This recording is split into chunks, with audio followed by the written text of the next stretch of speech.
생활 습관에서 오는 그런 위대장 문제가 그런 화병이나 우울증 같은 심리적 문제를 많이 유발을 하고 있습니다. 위대장이 안 좋아지는 거랑 화병이랑 무슨 관계가 있을까요?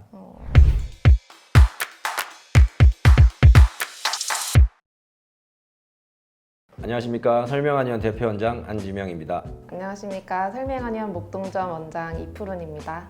지난번에 네. 정세진 원장님하고 촬영을 한번 한 적이 있는데 그렇죠. 목동점에는 원장님이 두 분이신가요? 네, 어. 부부입니다. 아, 네, 모르시는 분들 아직도 계세요. 저는 사실 알고 있었습니다. 아, 네. 요즘 뉴스를 보든 휴대폰을 보든 뭐 어떤 걸 보든 기분 좋은 소식이 없는 것 같아요. 그렇죠. 다 안 좋은 얘기만 자꾸 주변에서 들리니까 다들 네. 뭔가 우울해져 있으시고 아. 약간 좀 다운된 상태가 많았던 것 같아요. 특히 연초에. 보통 이제 환자분들이 본인을 화병이다라고 생각하시는 분도 있고 뭐 저희가 화병 같습니다 이렇게 말씀드리는 경우도 있는데 이 화병이 진짜 있는 진단명인가요? 아니면 그냥 옛날부터 내려오는 그냥 뭐 단어인가요?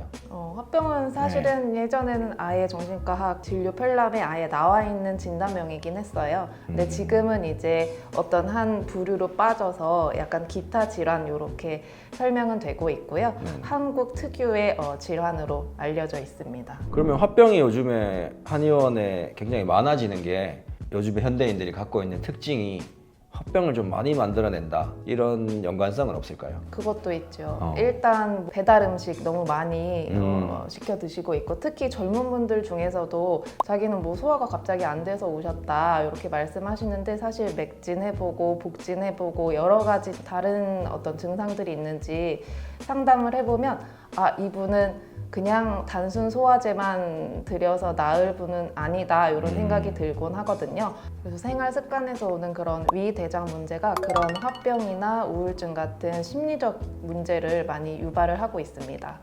배달 음식을 많이 시켜 먹고 식습관이 안 좋아서 위대장이 안 좋아지는 거는 당연한 건데 위대장이 안 좋아지는 거랑 화병이랑 무슨 관계가 있을까요?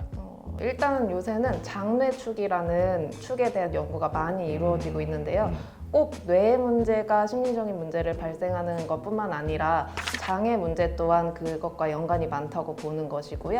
그 이유는 장애는 뇌보다도 더 많은 어떤 신경세포들이 많이 분포가 되어 있고 우리가 뇌에서만 나온다고 생각했던 행복 호르몬이라고 불리는 세로토닌 등과 같은 그런 호르몬들이 장에서도 많많이 배출이 되고 있어요. 근데 그런 것들을 저해할 수 있게 우리의 습관들이 그렇게 만들고 있다는 거죠, 장에. 그래서 요즘 장을 제2의 뇌라고도 그렇죠. 말하는 것처럼 네.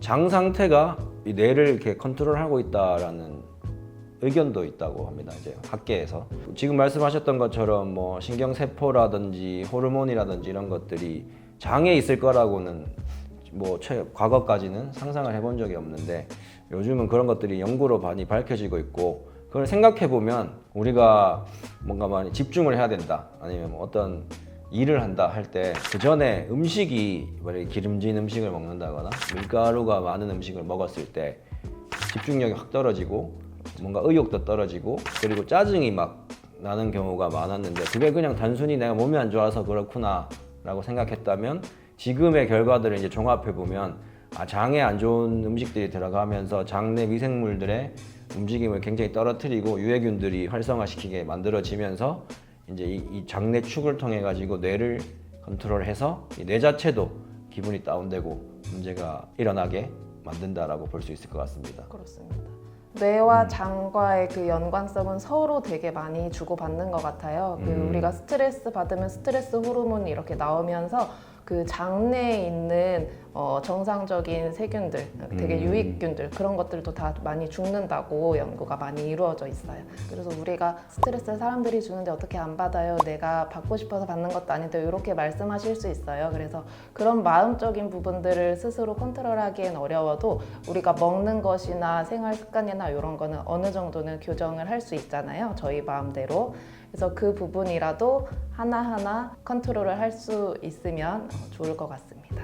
내가 억지로 막 우울하지 않으려고 화가 나지 않으려고 하는 거는 쉽지 않는데 이 대장이랑 이 위 상태를 한번 개선시켜 보려고 노력한다. 예를 들면 한번 공복을 유지해 본다라든지 아니면 내가 맨날 배달 음식을 먹었으면 오늘은 샐러드에다가 뭐 올리브유를 좀 뿌려서 되게 건강식을 한번 먹어본다. 이렇게 한번 노력을 해보는 게 화병을 오히려 치료할 수 있는 방법이 될 수도 있다. 이렇게 볼 수 있겠네요. 그러면 화병이 있는 분들이 설명한의원에 찾아왔을 때는 이 대장과 뇌와의 관계를 이제 연계해서 어떤 식의 치료를 받으실 수 있을까요? 일단 한의원에서 대장 건강을 좋게 할 수 있는 치료는 아주 많다고 생각하시면 돼요. 그래서 기본적으로 첫 번째로 왕뜸 치료를 하실 수 있는데요. 왕뜸 치료는 배에다가 정말 큰 왕만한 뜸을 이제 올려서 복부를 따뜻하게 해주고 몸을 이완시켜 주는 치료라고 생각하시면 되고요.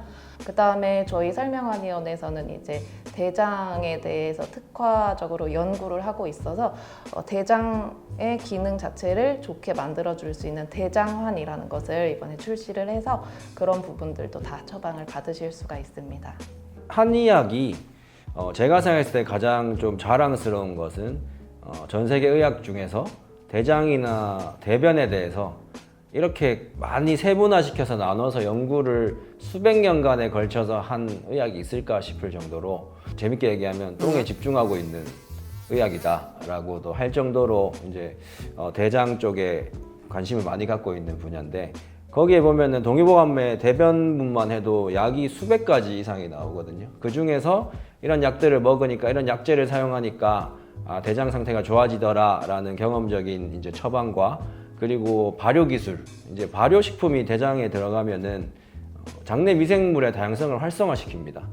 그래서 뭐 된장이나 뭐 우리 고유의 음식들이 굉장히 도움이 많이 되는 건데 그런 이제 기술까지 더해서 대장환이라는 걸 만들어냈고 그런 환을 이제 복용해 보시면 되게 신기한 거는 변비가 있던 분이 이 대장환을 드시면 변을 좀 묽게 보시는 편으로 바뀌게 되고 변을 묽게 보고 설사를 하시던 분이 대장환을 복용하면 갑자기 대변을 좀 덜 보는 경우가 생기는 거를 확인했습니다. 그래서 이 약은 설사약도 아니고 변비약도 아니고 그냥 대장을 가운데 균형 잡힌 상태로 만들어주는 약이다 라는 면에서 되게 이제 환자분들한테 썼을 때 좋은 효과가 많이 나타나는 걸로 보이고 있습니다. 요새는 이제 비대면으로도 처방이 가능해서 언제든지 편한 방식으로 뭐 전화든 카카오톡이든 네이버톡이든 문의를 주시면은 또 저희가 직접 전화를 드려서 확인을 하고 처방을 해드리도록 하겠습니다. 그래서 물론 이제 이 대장 상태라는 게 대장환 하나로 해결이 되면 뭐 사실 좋겠지만 그렇게 해결될 상태에 요새 현대인들이 잘 없으세요.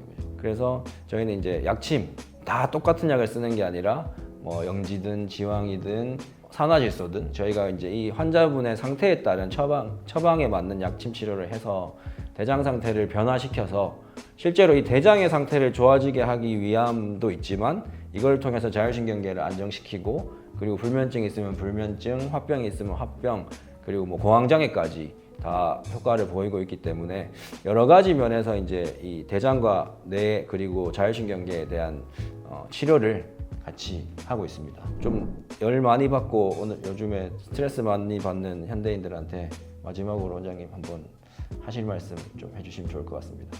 내가 스트레스를 많이 받고 내가 그것을 해소하지 못해서 생기는 것이 아니라 화병이라는 것 자체도 마음의 병도 나의 습관 때문에 생길 수 있는 것이다 라고 생각하시고 언제든지 편하게 저희 설명한의원에 문의 주시면 반드시 치료해 드리겠습니다.